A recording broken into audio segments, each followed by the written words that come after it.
नवी मुंबई की सड़कें जाम होते जा रहे हैं। लोगों को घंटों घंटों ट्रैफिक जाम में फंसे रहना पड़ता है। आए दिन ऐसे ट्रैफिक में एम्बुलेंस तो कभी समय से लेट पहुंचने की वजह से लोगों के काम बिगड़ते जा रहे हैं। इस सब की शिकायत जब भीमसेना भीम आर्मी के राष्ट्रीय अध्यक्ष आर पांडियन के पास लोगों ने की, तो पांडियन खुद ही अपनी गाड़ी लेकर सड़कों पर निकल पड़े और इस सब का अनुभव किया। जिसके बाद भीमसेना भीम आर्मी के मुंबई प्रदेश अध्यक्ष संजय महरोलिया वाशी टोल प्लाजा पहुंचे, जहां उन्होंने वाशी वाहतुक नियंत्रण कक्ष नवी मुंबई के अधिकारियों और टोल प्लाजा के मैनेजर से मुलाकात की और ट्रैफिक नियमों के समय किए जाने वाले पालन की जानकारी ली।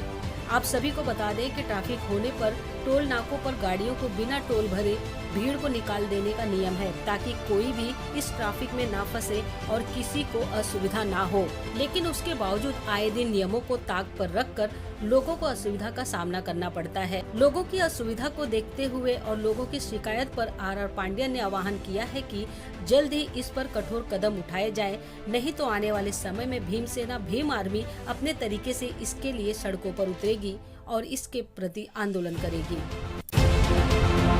हमारे भीमसेना भीम आर्मी के सरसेनापति पांडियन साहब का कहना था कि उनके पास बहुत सारी कंप्लेंट्स आ रही हैं कि यहाँ पर जो आए दिन ट्रैफिक इतना ज़्यादा बढ़ गया था, जिसके वजह से यहाँ से लेके बल्कि मानखुर्द ब्रिज तक बहुत ज़्यादा लंबी लाइन थी और उस तरफ वासी गांव तक। तो उनका कहना था कि आप वहाँ जाओ, अधिकारियों से मिलो और बात करो कि किस वजह से ये सब ट्रैफिक हो रहा है। तो मैं यहाँ पर आज आया और उसके बाद उन लोगों ने सभी ने ये कहा कि आज के बाद हम लोग यहाँ पर ट्रैफिक जाम नहीं होने देंगे और अगर 100 मीटर के अंदर जाम होता है तो हम लोग वहाँ पर आगे सभी को फ्री में खोल देंगे ताकि यहाँ ट्रैफिक जाम ना हो। इस तरह के उन लोगों ने आश्वासन दिए। हालांकि उन लोगों ने किसी भी पत्रकार को ऑन कैमरा आकर बात नहीं की, लेकिन मुझे पर्सनल लेवल पर उन लोगों ने बोला कि आज के बाद वो ट्रैफिक जाम नहीं होने देंगे। आज तक कोई किसी ना राजनीतिक पार्टी ने ना सामाजिक पार्टी ने उठाया है, और वो भी वाशी नाका के टोल नाके पर जिस तरह से वाहनों को परेशानी हो रही थी। क्या कहेंगे इसको लेकर? आपको किस तरह की समस्या का सामना करना पड़ा था? कैसे शिकायतें आ रही थी?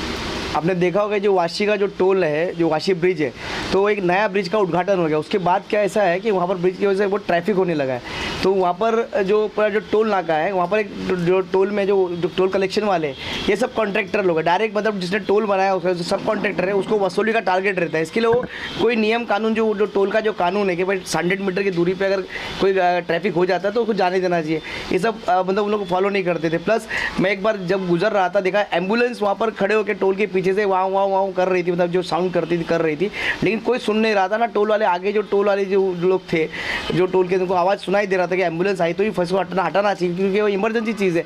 तो भी उन लोग मतलब लापरवाह थे।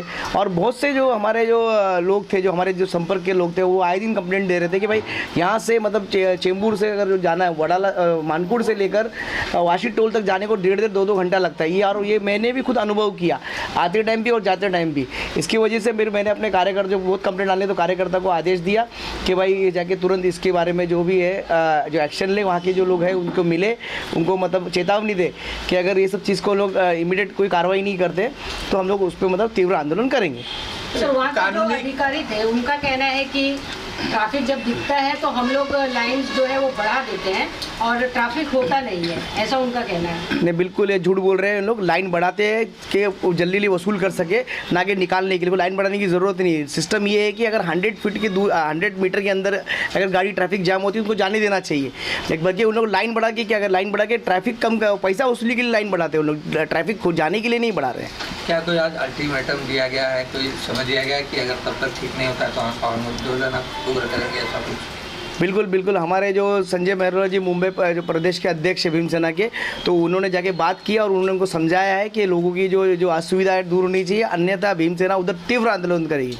संजय जी, आप क्या कहना चाहेंगे? क्या आश्वासन मिला है आपको? हमारे भीमसेना भीम आर्मी के राष्ट्रीय अध्यक्ष सर सेनापति साहब ने मुझे बताया कि काफ़ी सारी उनके पास कंप्लेंट्स आ रही हैं कि ट्रैफिक जो है बहुत बुरी तरीके से जाम हो जाता है। लोग 1-1 घंटे तक टोल तक नहीं पहुंच पाते। जिस समस्या से उनको कई बार कंप्लेंट आ रही थी, कई बार वो जा रहे थे, उस समय भी काफ़ी सारी दिक्कतों का सामना करना पड़ा। उसके बाद उनके आदेशानुसार जब मैं वहाँ के पदाधिकारियों से मिला, वहाँ के मैनेजर से मिला, उन लोगों ने आज मुझे आश्वासन दिया कि हम लोग आगे से ये ट्रैफिक की समस्या को नहीं जाम होने देंगे और अगर ज़रूरत पड़ी, अगर जाम होता है तो हम फ्री में लोगों के लिए वो खोल देंगे टोल का। लेकिन अगर हम लोग जिस तरह से उन लोगों ने आश्वासन दिया, वहाँ के मैं सीनियर से भी मिला, सीनियर ने भी मुझे यही आश्वासन दिया कि हम लोग हमारी तरफ से पूरा प्रयत्न करेंगे कि ट्रैफिक की समस्या आगे से ना हो। लेकिन अगर वो इसी तरह से सुचारू रूप से, जब हमने ये सब बोला उसके बाद उन लोगों ने जो निरंतर गाड़ियाँ छोड़नी चालू की और जाम थोड़ा कम हो गया, उसके जैसे ही हम लोग वहाँ से निकलते हैं और उसके बाद फिर से अगर कोई ट्रैफिक की समस्या होती है तो अगर ऐसा हुआ तो भीमसेना आने वाले समय में ट्रैफिक की समस्या को दूर करने के लिए तीव्र आंदोलन जरूर करेगी। सर, जिस तरीके से इन्होंने कहा कि वहाँ पर जब सारे पत्रकार और सारे इकट्ठा थे तो जो भीड़ थी वो कम हो गई थी गाड़ियों की, तो जो बाकी का समय है इस तरीके की चीज़ें हो सकती है, जानबूझ के पैसा वसूली करने के लिए ऐसा सब किया जा रहा है? बिल्कुल वो ये जो हो रहा है पैसा वसूली करने हो रहा है। अभी आप लोग पत्रकार सब गए थे, मीडिया गए थे, मीडिया के प्रेशर की वजह से उसने तात्कालीन उसने एक्शन लेके लोगों को जाने दिया। लेकिन अगर हम लोग इस पर कंटिन्यू वॉच रखेंगे, आप देखना, और आप लोग का भी साथ चाहिए हमें कि हम कंटिन्यू इस चीज़ को, मुद्दे को मेंटेन करेंगे। क्यों नहीं तो फिर इन लोग जैसा चल रहा है वैसे ही चलते रहेगा। तो हमको रोकने के लिए आप लोग का भी साथ चाहिए और हम लोग भी ध्यान देंगे कि ऐसे ट्रैफिक की जो समस्या लोगों के सॉल्व हो। सर, बहुत सारे टोल नाके जो है बंद कर दिए गए, तो ऐसा लगता है कि ये सारे टोल नाके बंद होना चाहिए? टोल तो बंद होने ही चाहिए क्योंकि काफ़ी सालों से टोल वसूली हो रही है और टोल बंद होना चाहिए। लेकिन उसके लिए कोई स्पेशल ऑडिट वगैरह करके जो भी गवर्नमेंट की पॉलिसी होगी गवर्नमेंट देखेगी। फिलहाल हमारा मुद्दा टोल वसूली का नहीं है, हमारा मुद्दा लोगों की जो असुविधा हुई, लोगों को जो असुविधा हो रही है, एम्बुलेंस को असुविधा हो रही है और लोगों को 1.5 2 घंटा टोल के लिए मतलब वसूली के चक्कर में लोग रुका के रख रहे हैं, वो हमारी मुद्दा है। उस मुद्दे पर मैं आपको मतलब आश्वासन देता हूँ कि अगर ये लोग फिर से ऐसा कुछ करेंगे तो हम लोग एक्शन ज़रूर लेंगे।